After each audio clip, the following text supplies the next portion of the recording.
నిన్న కూడా వర్షం వచ్చింది. నిన్న కూడా వచ్చినారా? నిన్న వచ్చినా నేను రాలే. లేదు సార్, పోయింది సార్ ఆయమ్మ. 10 గంటలైంది, ఆయమ్మ పోయింది. నిన్న ఫోటో అని గ్యారంటీ ఏంటి? అది ఫోటో ఎప్పుడుతో చూపించమని చెప్తే డేట్ ఉంటుందేమో కదా మేడం, ఏ రోజు దాని డేట్ ఉండదు.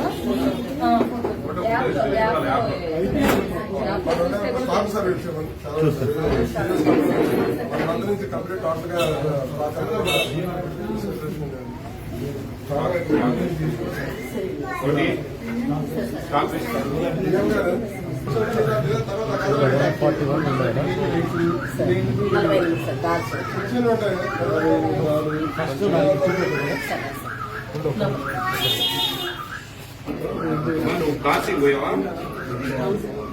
ఆ కాశీకి పోయినప్పుడు గర్భిణీ స్త్రీలకు అయితే అంతా రేషన్ ఇచ్చావా? ఇస్తే ఇవ్వలేదని ఎందుకు చెప్తాను? మళ్ళీ అడిగితే టైం అయిపోయింది, స్టాక్ అయిపోయింది అని చెప్పారు.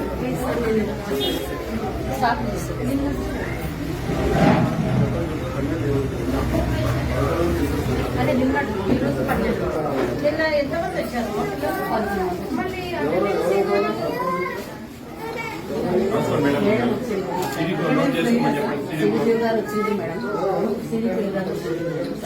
ఈరోజు ఇప్పుడు 10 అయింది, ఇప్పుడు దాకా 10 బాగైంది. ఇప్పటి వరకు మీరు సెంటర్ పిల్లలు రాలేదు. ఏమో గంట ఉంటాం.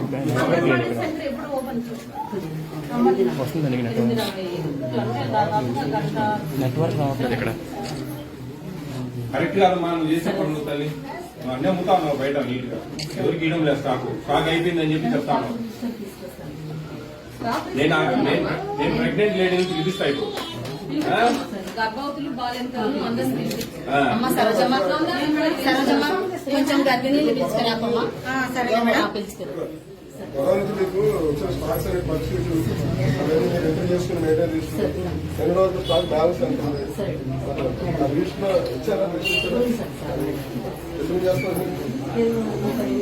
అవసరమా తల్లి నీకు ఈ ఉద్యోగం? చెప్పు. అంతా అన్ని బయట అమ్మేస్తా ఉన్నావు. సార్ లేదు సార్, అట్లా ఏమో తప్పు చేసి క్షమించండి కానీ నేను చేయలేదు సార్ ఎప్పుడు. మరి నాకు ఎందుకు చెప్తారు? కంప్లైంట్ వస్తే వచ్చింది. పీటీ గారు వీళ్ళు ఏంటంటే ఈమె సెలవు రోజులు ఒకటి ఏమి ఇవ్వకుండా ఈమె లేని రోజులు ఇచ్చినట్టుగా సంతకాలు పెట్టమని వాళ్ళని ఫోర్స్ చేస్తాం. గర్భిణిస్తే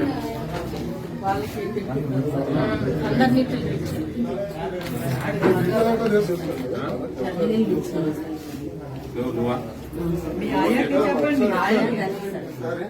మీకు పార్టీస్ట్ లేదు, అందులో జాతరలో సిబి ఎంత ఉంది, అయితే టైమ్ ఆఫ్ ఇన్స్ట్రక్షన్ ఫిజికల్ గా ఎంత ఉంది, ఆ రెండింటికి వేరియేషన్ ఎంత ఉంది, అది స్టేట్మెంట్ నాకు ఇచ్చారు. డీటెయిల్ డిపార్ట్మెంట్ చూసుకుంటారు. మాకు మీ గర్భిణీ స్త్రీల దగ్గర నుంచి కంప్లైంట్ వచ్చింది. ఇది బాగా మీరు కాశీ పోయినప్పుడు ఏమేమి ఉన్నాయో ఆ స్టాక్ ఏమి ఇవ్వలేదంట వాళ్ళకు. వాళ్ళు ఇచ్చినట్టుగా ఇప్పుడు సంతకాలు పెట్టమని ఫోర్స్ చేస్తున్నారంట. అన్ని విషయం చెప్తామండి, మాకు వచ్చిన విషయం చెప్తున్నాం. ప్లస్ వాళ్ళు గట్టిగా మా లేదు మాకు ఇవ్వండి ఇచ్చిన పెడతామంటే ఆ డేట్ అయిపోయింది, టైం అయిపోయింది అని చెప్తున్నారంట.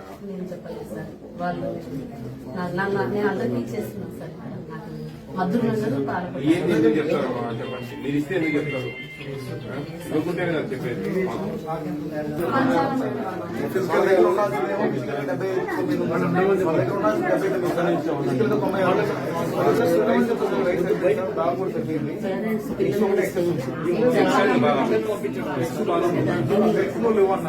మిల్క్ కూడా 7 లీటర్ల 232 మిల్లీ లీటర్ ఉండాలి మేడం. మిల్క్ కూడా ఇవ్వచ్చు. ఇప్పుడు ఇన్ని మొత్తం 7 లీటర్లు కాగబెట్టేశారా మేడం? డ్యామేజ్ అవుతుంది. ప్యాకింగ్ అది మేడం, ఎలా డ్యామేజ్ అవుతుంది? మిల్క్ డ్యామేజ్ మరి నమ్ముతాం. మిల్క్ సీల్డ్ ప్యాకెట్స్ ఆ కంపెనీ వాళ్ళ మీద మనం పరువు నష్టం దాయాలంగా. నీకు నాకు జరిగిన ఇది పాలు డ్యామేజ్ అయ్యేది ఏంది నువ్వు మాట్లాడతావు తల్లి? అర్థం చేసుకోను. మా సరిగా లేదమ్మా, నీకు తెలియక నేను జరగదు. నువ్వేమన్నా అనుకో, ఓపెన్ గా చెప్తా ఉన్నా. నువ్వేమన్నా అనుకో చెప్తా ఉన్నా. దేవుడు ఉన్నాడు పైన. నువ్వు నీ పిల్లలు అందరూ సంతోషంగా ఉండాలంటే న్యాయంగా పనిచేయండి. ఏంది న్యాయం? ఇంత సాకెట్ ఉంటే నేను కాదు కాస్తాను. ఏమ్మా తల్లి చెప్పు, ఇంత సాకెట్ ఎక్సెస్ ఉంటే మీరేం చూసుకోరా? మీకు అవసరం లేదా? ఎందుకు మీరు పనిచేసేది? ఇంకా దేనికి స్టాక్ ఎక్సెస్ ఉందే, ఎందుకు ఇంత అనే విషయాలు మీరు చూసుకోరా? దేనికైనా సమాధానం చెప్తాను.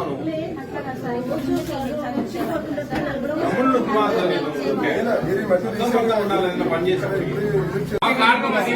మేము వచ్చింది దగ్గర ఎలా పెట్టుకుంటారు? అదే మీరు ఇంతవరకు అది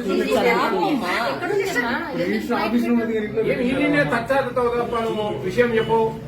వచ్చేసరికి వచ్చింది దాని మీద నేను అరగంట అయింది. అదే ఇంతవరకు మాకు చూపిలే.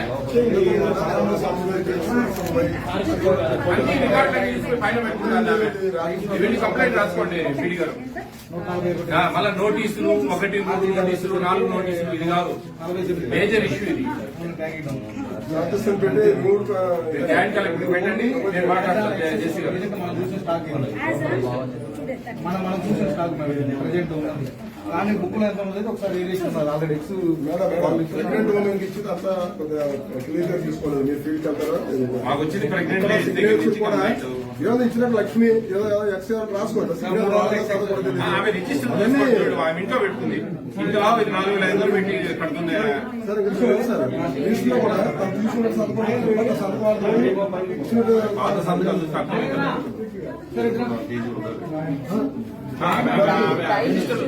అన్ని ఇంట్లో పెట్టుకుంది ఆమె. ఎందుకో మరి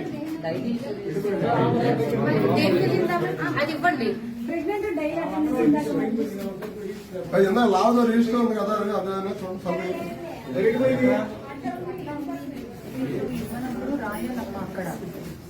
మరి ఇప్పుడు స్టాక్ ఉంది కదా, ఇప్పుడు ఎంత ఏమి సూపర్వైజర్ గారు మీరు ఏమంటే చూడండి ఏం చేస్తా ఉన్నారు మీరు? ఎప్పుడైతే స్టాక్ నాకు తల్లి మీ మీద ఎంతో హోప్ ఉంటుంది. రాని వాళ్ళని తీసేసి నిలువ చూపించినాను సార్. ఉన్న స్టాక్ లో పంచిన స్టాకే చూపించినాను సార్. ఎక్సెస్ ఉంది? ఏ నెల ఇప్పుడు కదా ఎక్సెస్ ఉంది నీ దగ్గర. కోడిగుడ్లు ఏ నెల స్టాక్ ఉండలేదు కాబట్టి యాజ్ ఆన్ నీ దగ్గర ఉన్న స్టాక్ 637 ఉన్నాయి. కానీ నీ దగ్గర ఉన్న ఎక్స్ ఇప్పుడు 1009 ఉన్నాయి. ఎట్లొచ్చాయి? బాలమృతం కూడా అంతే ఉంది. నీ దగ్గర 96 ప్యాకెట్లు ఉన్నాయి. మా దగ్గర ఫిజికల్ గా excess variation data already suspend చేయండి మా రికార్డ్ స్టేట్మెంట్ ఉంటుంది. జేసీ గారికి నేను చెప్తాను. సస్పెండ్ ఢిల్లీ నుంచి అడుగుతున్నారు వెల్ఫేర్ స్కీమ్స్ అని చేస్తున్నారు. ఐసీడీఎస్ చెన్నై ఉంటాయి, 1-2 చెన్నై ఉంటాయి. ఇది చాలా బాధ్యత రహితంగా పనిచేస్తా ఉన్నామమ్మా. చిన్న వచ్చి చిన్న ఉంటాయి. దానికన్నా వందల గుడ్లు 100 కేజీలు ఉంటాయి.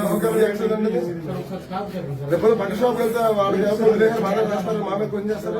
ఎందుకంటే అది రిమోట్ సర్వీస్ అండి, ప్రాసెస్ అండి. ఈ ల్యాబ్స్ అని క్లియర్ చార్జెస్ పెట్టండి. సివియర్ గ్రాడ్యుయేట్ కాస్ట్ ఆఫ్ కూడా తీసుకుంటారు.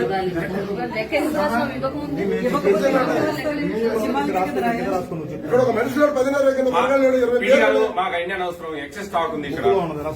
సార్ నేను 20 మంది పిల్లలు ఒక పిల్లగాడు లేడు వచ్చాను.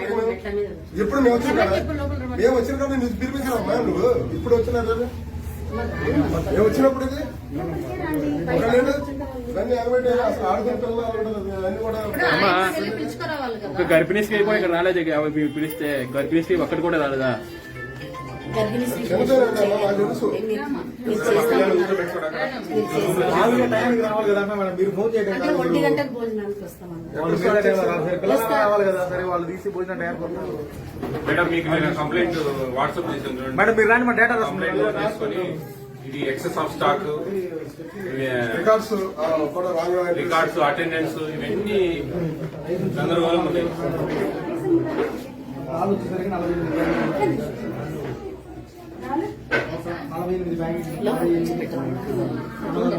కోర్టు ప్రభుత్వం ఖర్చు పెట్టించేది నీవు తినడానికి కాదు కదా, గర్భవతులకి బాలింతలకు ఇవ్వడానికే కదా. ఈ రోజు పోషకాహార లేమితో బాధపడే వాళ్ళు బాధపడకూడదనే కదా మీ ద్వారా ఇస్తున్నారు.